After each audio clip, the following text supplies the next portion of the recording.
పగలు రాత్రి సముద్రంలోనే గడిపిండంట. అర్థం చేసుకోండి. మనం చాలా హుషారుగా స్విమ్మింగ్ పూల్కి వెళ్తాం. ఎంతసేపు ఆడతాం?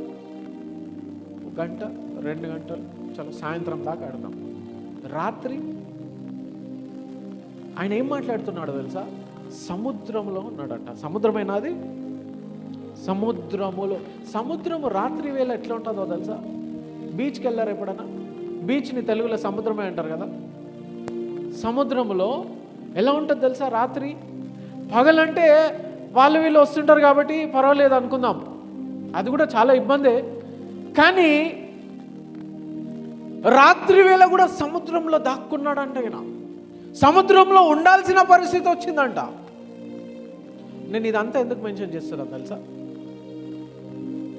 నిన్న నైట్ నేను యాక్చువల్లీ మన సర్వీస్ కోసము ప్రిపేర్ అవుతున్న సమయంలో దేవుడు నాకు ఈ వాక్య భాగాన్ని చూపించడం జరిగింది. Then Holy Spirit God told me something beautiful. After all these trials, after all these tribulations, after all these struggles, then he is warning to churches. Then he is trying to correct churches. ఈరోజు ఇష్టమున్నట్టు మాట్లాడిస్తున్నాం, dance చేస్తారు, పిచ్చి పట్టింది.